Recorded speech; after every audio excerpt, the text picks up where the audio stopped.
সবাইকে শুভরাত্রি। সম্মানিত সুধী, সম্মানিত ভিউয়ার্স, আপনারা জানেন আমি 1990 থেকে ধূমপান, মাদক, পরিবেশ দূষণ এবং দুর্নীতির বিরুদ্ধে কথা বলে আসছি, কাজ করে আসছি। আমি আমার সংগঠন মধুপুর মানুষরা পরিষদের পক্ষ থেকে ধারাবাহিকভাবে 2025 সালের জানুয়ারি মাস থেকে আমি ধূমপান, মাদক, পরিবেশ দূষণ এবং দুর্নীতি বিরোধী প্রচার কার্যক্রম আমি একটি কর্মসূচি হাতে দিয়েছি বছরব্যাপী। আমাদের দিরাই উপজেলা তথা সুনামগঞ্জ জেলার সরকারি বেসরকারি প্রায় অনেকগুলো প্রতিষ্ঠানে আমি এই কর্মকাণ্ড করেছি। আমি বিশ্ব মাদক বিরোধী দিবস আমি ডিসি মহোদয়ের সাথে আমি এটা উদযাপন করেছি। আমি পরিবেশ আন্তর্জাতিক পরিবেশ দিবসের আমি উদযাপন করেছি। আমি বিগত দিনে ধর্ম বর্ণ নির্বিশেষে সবার কাছে আমি এই কাজগুলো করে এসেছি। আপনারা জানেন কয়েকদিন আগে আমি আমাদের সাবেক এমপি মহোদয় জনাব নাসিরুদ্দিন চৌধুরীর সাথে কর্মকাণ্ড করেছি। আমাদের আল্লামা খান সাহেবের সাথে করেছি, আমাদের সাদিকুর রহমান সাহেবের সাথে করেছি।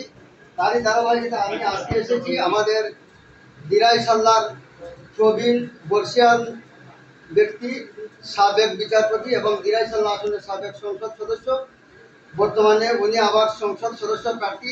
আমি সবার কাছেই যাব। আমি এসেছি ওনাকে আমার এই কর্মকাণ্ডের মাধ্যমে সম্মানিত করার জন্য। যারা আমার ভিডিওটি দেখছেন বা পরবর্তী দেখবেন, যেখানে আপনার কোনো রাজনীতি বুঝবেন না, আমি ধর্ম বর্ণ নির্বিশেষে সবার কাছে আমি যাই, আপনারা জানেন। আমি আজকের যে এই গণমানুষের যে নেতা, উনি সাবেক এমপি এবং সাবেক একজন বাংলাদেশের বিশিষ্ট একজন বিচারপতি ছিলেন।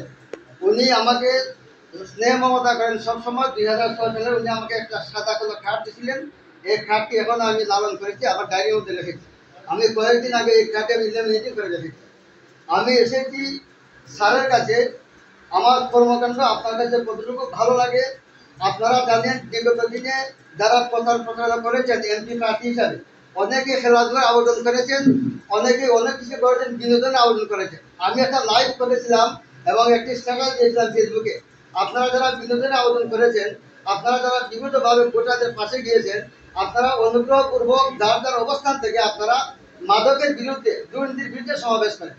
জানি না ওই জিনিসটা আপনারা খান দৃষ্টিতে কেমন লাগছে। আমি স্যারকে অনুরোধ করবো আপনি আমার জন্য দোয়া করবেন, আমি যেন এই সামাজিক কর্মকাণ্ড মৃত্যুর আগ পর্যন্ত করে যেতে পারি। আমার এই কর্মকাণ্ড আপনার কাছে অনুভূতি কেমন লাগবে আমি জানতে চাই। এটা অবশ্যই ভালো উদ্যোগ। আপনার সাথে আমার আগেও একবার দেখা হয়েছিল, আজকে দ্বিতীয়বার আপনার উদ্যোগের অবশ্যই প্রশংসা করতে হয়। আমাদের দেশে যেটা এখন সমস্যা, বিগত প্রায় 1 দশকের বেশি সময় থেকে বা 1.5 দশক বলা যায়, মাদক দেশের যুব সমাজকে ধ্বংস করেছে। এবং মাদক অবশ্যই আশঙ্কার কারণ। এই মাদকের ছেলে মেয়েগুলো দেখা যায় নিজের বাপ মাকে হত্যা করে, সকলের অন্যান্য মানুষদেরকে ক্ষতি করে, অস্ত্রের ব্যবসা করে এবং একটার সাথে আরেকটা সম্পর্কিত। আমি যেটা বলবো, আমাদের সমাজ সচেতন লোকজনকে এই মাদকের বিরুদ্ধে স্বভাব সমস্যরে প্রতিবাদ করা উচিত। সাথে সাথে বেআইনি অস্ত্রের মহড়া চলে আমাদের দেশে বিভিন্ন জায়গায়, এগুলো বন্ধ হওয়া উচিত। বাংলাদেশ সরকার আমাদের দেশে বা অন্যান্য দেশেও ধূমপান নিষিদ্ধ করেছিল। ধূমপান যদিও আমাদের যে বিড়ি বা সিগারেটকে যদিও মাদক হিসাবে ট্রিট করা হয় না, কিন্তু ধূমপান নিষিদ্ধ করা হয়েছিল। কিন্তু আমরা দেখি দুঃখজনক করে দপ্তর প্রকাশ্যে ছেলেমেয়েরা এখন ধূমপান করে। এই আইনটা আরো কার্যকরী হওয়া উচিত। আর এক সময় ছিল ফেন্সিডিল খুব ভালো চলত মাদক হিসাবে। ফেন্সিডিল একসময় আসলে এটা ছিল কাঠের ওষুধ। কাঠের ওষুধ অপপ্রয়োগ করার মধ্যে বিভিন্ন কিছু মিশিয়ে এটাকে মাদক হিসেবে ব্যবহার করেছে। কেউ কেউ এটাকে ডাইন নামে ডাকতো। ফেন্সিডিলটা এখন কম শুনি। ফেন্সিডিল আমাদের পাশের সীমান্ত এলাকা থেকে আসতো, এখন আসতেছে ইয়াবা, হেরোইন, আরো কিছু কিছু নেশা এবং ইয়াবা গ্রাম পর্যায়ে ছড়িয়ে গেছে।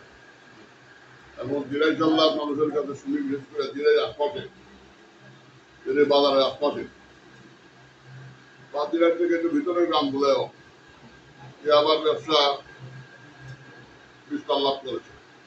এগুলো আমাদের সবাইকে সামাজিকভাবে প্রতিহত করা উচিত। আর আইন প্রয়োগকারী সংস্থা আমাদের মনে হয় জানি একটু ঢিলে ঢালা ভাবেই চলে। আমি ঢিলে ঢালা ভাবের কারণটা বুঝি না। আমি বলবো আইন প্রয়োগকারী সংস্থাগুলো আবার ঢিলে ঢালা ভাব কাটিয়ে কঠোর মনোভাব নিয়ে কাজ করা উচিত। কারণ এই মাদক শুধু আপনার আমার ছেলেমেয়ের সমস্যা নয়। কিছুদিন আগে একজন পুলিশ অফিসার ঢাকায় ওনার মেয়ে ওনাকে মেরে ফেলছে। পুলিশও সমাজের লোক, আমি আইনের ছাত্র বা আইনজীবী, আমি সমাজের লোক, আমার ছেলেরা যেমন সমাজের লোক, একজন ব্যবসায়ী সমাজের লোক, একজন চাকরিজীবী যে চাকরি করে সমাজের লোক। সবার এ ব্যাপারে সচেতন থাকা উচিত, সবার এই ব্যাপারে পদক্ষেপ নেওয়া উচিত এবং সামাজিকভাবে এই মাদকাসক্ত ছেলেমেয়েদেরকে বয়কট করা উচিত। আপনাকে ধন্যবাদ। আমরা আশা করি আপনার এই প্রচারণার মাধ্যমে আমাদের সমাজের সবাই সচেতন হবে, সবাই মাদক এবং অস্ত্রের বিরুদ্ধে প্রতিবাদী হয়ে উঠবে। ধন্যবাদ।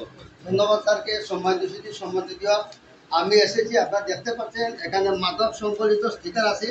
এখানে পরিবেশ সংক্রান্ত বিষয়ে আমি পরিবেশের গাছ আনা পাতাবাহারে স্যারকে আমি দুইটা এই পাতাবাহার টপ মাদকের স্টিকার সংকলিত আমি দিয়ে যাচ্ছি। উনি এই দুইটা গাছ স্যার আপনাকে একটু অক্সিজেন সাপ্লিমেন্ট আমি দোয়া করি এবং আপনি আমার দোয়া করবেন। আপনি শ্রদ্ধা ব্যক্তি, আমার জন্য দোয়া করবেন। আমি আশা করবো যারা উপস্থিত আছে সবাই মিলে আমরা জনতাকে নিয়ে যান।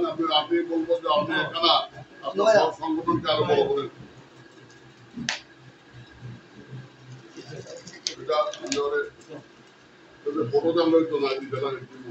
ধন্যবাদ সবাইকে। আপনারা ভালো থাকুন, সুস্থ থাকুন। আপনাদের সন্তানকে সুশিক্ষা শিক্ষিত করে গড়ে তুলুন। আপনাদের সন্তানকে ধর্মীয় শিক্ষা শিক্ষিত করে গড়ে তুলুন। আপনার আমাদের সন্তান যতটুকু শিক্ষা অর্জন করে সেজন্য ওই শিক্ষাটি দল মত ধর্ম বর্ণ নির্বিশেষে মানবতার সেবায় কাজে লাগাতে পারে। ভালো থাকুন, সুস্থ থাকুন এবং আমার জন্য দোয়া করুন। আসসালামু আলাইকুম।